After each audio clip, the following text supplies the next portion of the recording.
Hi, I'm Steve from Nearly Wild, and today I'm here with Daniel Butler from Fungi Forays. Fungi Forays. And where are we based, Daniel? We're based in mid Wales, about as middle of mid Wales as you can get, which is just outside Rhayader, which is, if people want to try to picture it, it's about halfway between Hereford and Aberystwyth. And very close to Elan Valley, and The Elan some Valley. people know about Elan Valley. Quite a few people have heard of it. Yes, that's where all Birmingham, in fact, most of the West Midlands water comes from. Yeah. It was flooded just over a century ago, and it's a spectacular, well, basically sort of nature reserve because it's always been kept rather pure, because of the need to keep the water pure. So chemicals have never really been allowed there. Very little of it is really fenced. And they keep their stocking densities, the sheep, which are the mainstay there, at a very low level. And as a result, it's a kind of haven for all sorts of wonderful, iconic wildlife. There are a lot of pairs of peregrines up there, for example. Interesting. Yeah. Well, I was quite lucky because when I arrived, there was a goshawk sitting on the table, which are not what I'm quite used to when I come to. Yes, but well, apart from goshawk, well, no, go on, tell us a little bit about the goshawk. We have to hear about it. Right, birds of prey are my particular sort of fascination. I'm originally from Oxford, but I moved out here because I just want to be surrounded by wildlife, particularly birds of prey. Right. And I have, over the years, I've flown a lot of different types of birds, but over the years I've kind of come down to goshawks as my particular iconic favourite. Right. Other people go for peregrines, but for me it's goshawks. And they actually nest wild here as well. Yes. In the local area. Yeah. It's quite interesting. I mean, nobody knows how many pairs of goshawks Britain has got. Mainly because they're quite difficult to count. Right. And but the particular stronghold that they've got is in Wales, and it's thought that the reason for this is because in the old days it was thought that you couldn't breed them. Right. And the idea was that you would actually go to and they had been exterminated in the 19th century in Britain, and so you'd go to a continental gamekeeper, usually in Germany or Sweden, and you'd buy a goshawk from them. A goshawk which would otherwise be shot by this gamekeeper because goshawks and pheasants don't work very well together. Apparently, in many cases, what people would, because they're very easy to lose, particularly in the days before you had radio tracking devices, what they'd do is you'd import two goshawks because the price was basically the same as for one. And the idea was that when you lost your goshawk, you could fly the other one. Right. And people lost a lot of goshawks. But also quite a lot of people, because it was thought that you couldn't breed them in captivity, but you could take them from the wild, quite a lot of these falconers were deliberately releasing goshawks in the hope of establishing a wild population so that they could in due course harvest them under license from the Home Office. Unfortunately, this clever scheme fell foul of the fact that at about the same time DDT came along. Right. And suddenly really strict preservation and protection came along for birds of prey. And so the chances of being given a license to take a goshawk from the wild just evaporated. And so people turned their attentions to breeding in captivity, and with success. Right. But the goshawk population, and I know of one particular falconer who did this, and he's based just outside Carmarthen, and he released a lot of goshawks this way. And Mid Wales is probably the biggest stronghold of goshawks in Britain. There's also quite a few going along the Pennines, and there are a few in Scotland as well, but the highest concentration is probably in Wales, yes. Fascinating. Well, we probably ought to move on to fungi, Yeah. and your fungi forays. So tell us a little bit about what happens on those. What are they about? Britain has got a fantastic climate for fungi, and around here there are probably about 10,000 or so species of fungi. It's a lot. Of which only about 100 are really seriously edible. Right. And about 50 are significantly poisonous, although actually only a handful are really dangerous. And but the great thing about fungi is man has only managed to work out how to cultivate about a dozen species of fungi around the world. Obviously oyster mushrooms and the sort of mushrooms that we're used to in the supermarket. But most fungi just can't be cultivated. Right. And yet, unfortunately, the ones that can't be cultivated include some of the most delicious fungi.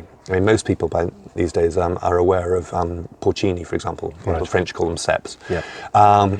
They're a very common mushroom in Britain, and they're very expensive in the supermarket. Yes. But all of those mushrooms that you get in the supermarket will have had to have been collected from the wild. Right. Anyway, I take out people in the autumn, particularly in sort of September and October, looking for wild fungi. That's the height of the season. Now, there are actually wild fungi every month of the year. You could find something that you could eat in the wild. It's just, in January and February, there just aren't very many of them. Right, yeah. But the height of the season is probably late August, September and early October, round here. It will go on a little bit later in other places like the New Forest, for example, or whatever, right. where you've got a milder climate. So I take people out and we go out for a sort of 3-hour excursion in the morning. They come back to my house where I cook them a 3-course meal. Very nice. And then we have sort of tasting and preserving sessions, showing people, kind of how you can, preserve them. I mean, because you want to eke out your harvest. It's no good just being able to eat porcini in September. You want to be able to eat them in February. Yeah, absolutely. Fantastically. Fortunately, they dry fantastically well. In fact, in some ways, I think they're actually better when they've been dried than they are when they're fresh. And you can bottle them, you can pickle them, you can put them in oil, you can do all sorts of things with them. But although in the case of porcini, I think definitely drying is the way to go. Sounds fascinating. That sounds like really worth coming along. So I know one other thing that you've just been writing a book, and I understand part of it's about pulling together sort of some of the stories, the sense of the place and the natural history. And so on. I mean, I think that Mid Wales is a fascinating place. It's a very little known part of Wales. I mean, Wales isn't terribly well known in the rest of Britain, right? But Mid Wales is possibly the least well-known bit of the whole of Wales, and yet it's full of history.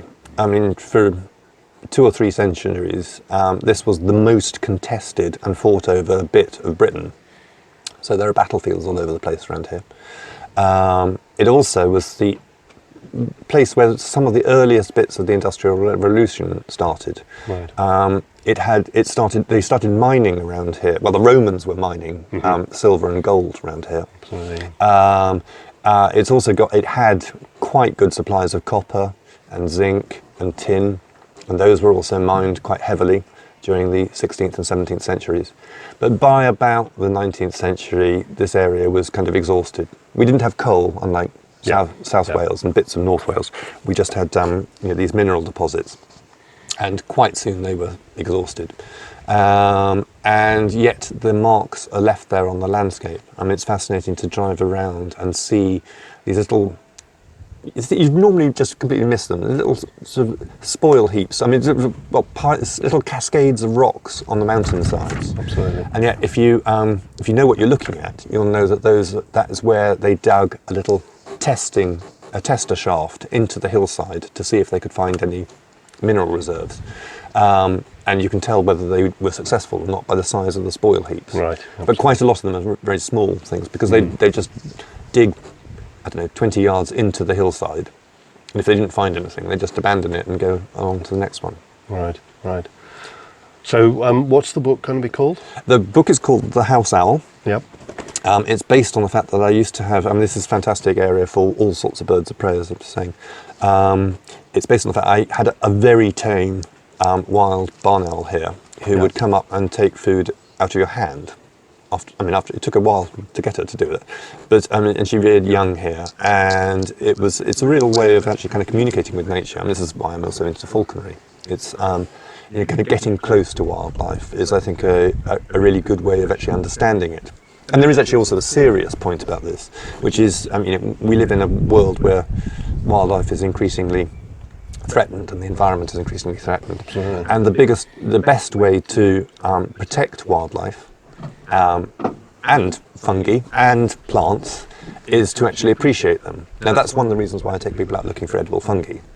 Is I think the more people understand, if people can put a value on a natural resource, then they value it. Yes, by definition. Yeah.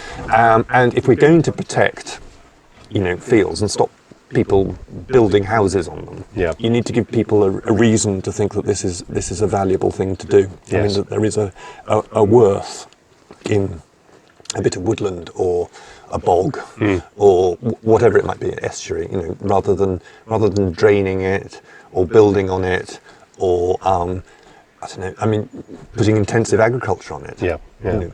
So it's so all of these things. I mean, so increasing the understanding of the natural environment is the best way, I think, to protect it, and that includes eating it.